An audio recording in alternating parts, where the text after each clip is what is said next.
Good afternoon. I'd like to call the August 28th, 2025 meeting of the Benefits and Insurance Committee meeting to order.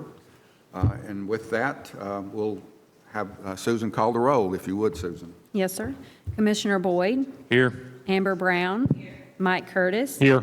Holly Deering. Brian Gaither. Melissa Griffey. Here. Lois Miller. Here. Commissioner McAdoo. Here. Commissioner Phillips. Here. Jennifer Schmidt. Here. Michael Smith. Here.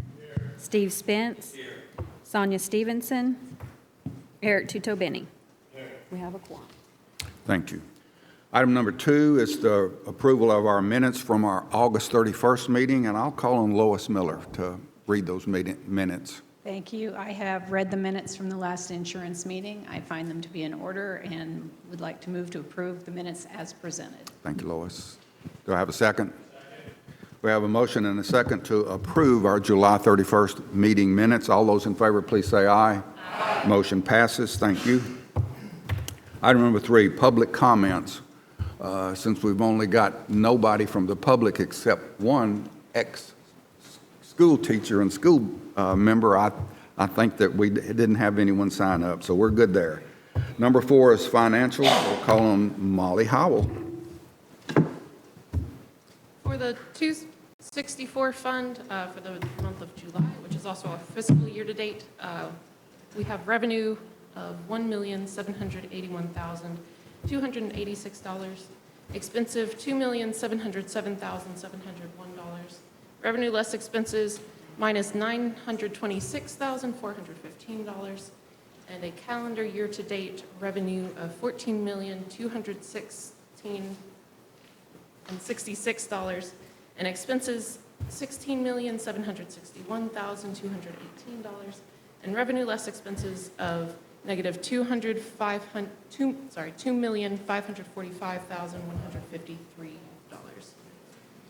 For the 266 fund, for the month of July, which is also our fiscal year to date, workers' comp, $1,024.07, OJI, $51,237.04, total of $52,261.11.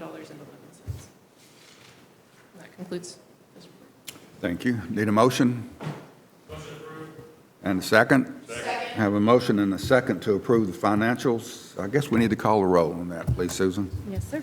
Commissioner Boyd. Yes. Amber Brown. Yes. Mike Curtis. Yes. Brian Gaither. Yes. Melissa Griffey. Yes. Lois Miller. Yes. Commissioner McAdoo. Yes. Commissioner Phillips. Yes. Jennifer Schmidt. Yes. Michael Smith. Yes. Steve Spence. Yes. Eric Tutobeni. Yes. Motion passes. Thank you. Item number 5 is our OSHA report. Susan, it's all yours. We are reporting on July 2025. We had 8 incidences. Of those 8, there was 3 at Board of Ed and 5 at County General. Of the 5 at County General, there was 2 at Fire and Rescue, 1 at the Juvenile Detention Center, 1 at the Sheriff's, and 1 at Solid Waste. That brings our year-to-date incident frequency to 105. Of that 105, there is 74 recordable with 17 lost day claims, 45 restricted day claims, and 12 other recordables. Our reserves for July are $268,625. That brings our year-to-date reserves to $666,714. Year-to-date, we have paid $160,231. Of the 105 incidences, 84 of those claims have been closed. As of last Friday, we had 5 employees out of work and 10 on restricted duty, and that concludes my report. Any comments? Any questions? Entertain a motion. Second. Have a motion and a second to approve the OSHA report. All those in favor, please say aye. Aye. Any opposition? Motion to approve carries. Thank you. Item number 6, wellness. Molly, that's also yours. For the current point accumulation period through the month of July, we had a total of 2,283 wellness points earned and a total of 370 wellness goals met. That concludes my report. Thank you, Molly. Item number 7, members at large for reappointment. I want to make sure I get this right. Members at large for the Benefits and Insurance Committee are appointed by the mayor for a 2-year term. There are 2 members at large whose appointments end on the 31st of this month, Holly Deering and Eric Tutobeni.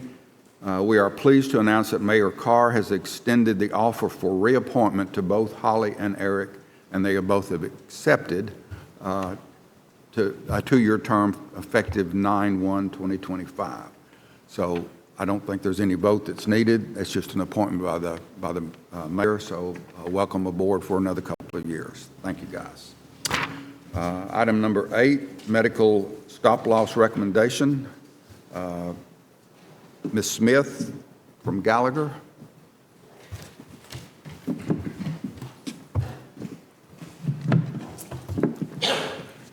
Good afternoon.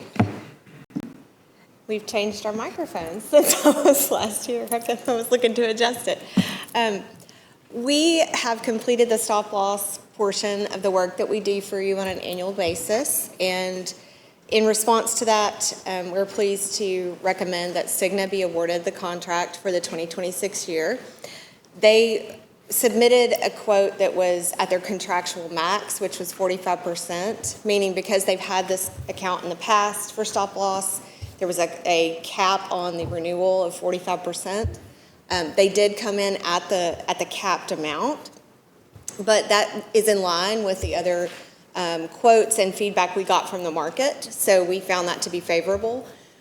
One thing that we have been discussing with the Department of Risk Management is that the math and the projections would suggest, as well as the Monte Carlo analysis that we do annually for risk management, where we project out based on a lot of different claims scenarios, what the likelihood of risk is at different attachment points. You'll recall in the past, we've recommended that you inch up that attachment point gradually over time as we got more familiar with the smaller population after the schools left the plan. So we last year moved it to 500,000. This year we're recommending for 2026 that we move that to 600,000. There is, risk anytime that you do that. So candidly, what that means is that the county would be on the hook for the additional 100,000. So a large claimant up to 600,000 would be on the county's budget, or hit your county, not budget, but your county fund would be on the hook for that amount. So we're recommending an additional 100,000 than what you did in prior years. But there are several reasons for that in the modeling and looking at the claims data, and in consultation with the entire team, we feel comfortable with that recommendation. It is a statistical analysis, so it could turn out worse than we project. It could turn out better than we project. But based on looking at it with about a 50% likelihood, which is kind of a safe space to do year-over-year predictions, that's where we've kind of lived, we think that you will save a little bit of premium moving to 600,000 even after we absorb additional claim costs with that move. Again, it's a prediction. It's based on something, so I don't want you to think we didn't analyze it to create that prediction. It is based on some things, but it's still, actual results might be more money than that prediction. It's just, we feel comfortable with that. So for that reason, we're recommending that you accept the bid submitted by Cigna at a $600,000 attachment point. Motion to approve $600,000 stop-loss for Cigna. I have a motion and a second. Discussion. Any discussion? Molly, any comments? No, we discussed this with Gallagher, and that's our recommendation as well. Very good. Staff's recommendation as well. Other comments? I was privileged to be able to review this as well. And the $600,000 stop-loss level comes in at the same amount of premium as we were paying last year for $500,000. It's just gives us an additional $100,000 of risk on each claim that exceeds $500,000. The savings is about $300,000, so that gives us room for 3 large claims, which, while it's not totally unusual, it's not that common either to have that many claims that would reach that level. So for that reason, I agree as well. Very good. Thank you, Lois. Any other comments? We have a motion and a second to increase our medical stop-loss from $500,000 to $600,000.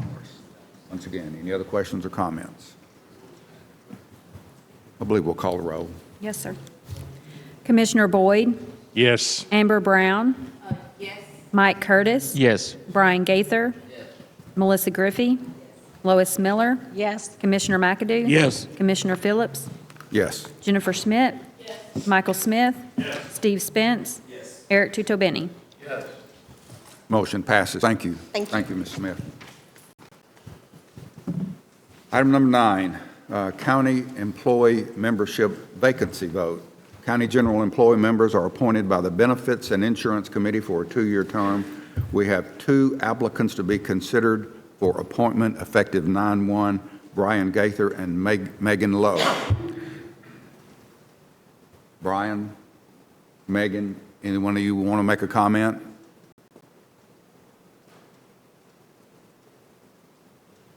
Last chance. Chair will entertain a motion. Nominate Brian Gaither. Have a motion? Second. And a second. All those in favor, please say aye. Aye. Opposition, motion to approve carries. Megan Lowe, need a motion. Make a motion for Megan Muller. Thank you. Need a second? Second. Motion and a second to approve Megan Lowe. Any discussion? All those in favor, please say aye. Aye. Motion to approve carries. All right, thank you. That brings us to other business. I got to do something that I haven't done, so Susan, tell me what I haven't done. So both applicants were nominated. Now we'd have to take a vote to see who is actually appointed to this position. So we will do a roll call, and you will say Brian or Megan to determine which one has the most votes. I screwed that up, thank you. Yeah, there's only one position. Okay, we've had 2 people nominated, and there's Yes. only one position. There's only one position. I misread that. That's okay. So once again, we're going to call the roll. You either vote for Brian or Megan. All right. One of the Commissioner two. Boyd, Brian. Amber Brown, Mike Curtis, Brian. Melissa Griffey, Lois Miller, Brian Gaither. Commissioner McAdoo, Brian Gaither. Commissioner Phillips, Brian. Jennifer Schmidt, Michael Smith, Steve Spence, Brian. Eric Tutobeni. Brian. Brian, it looks like you are appointed again. Congratulations, Brian. I screwed that up. I said 2 appointments, but we had 2 applicants, so I'm sorry. My bad. Brings us to the last thing, which is other business. Anything? Anybody got anything? Once again, I'd like to thank you for your attendance today, your participation in this meeting, and our next meeting is scheduled for September the 25th. With that, we are adjourned. Thank you.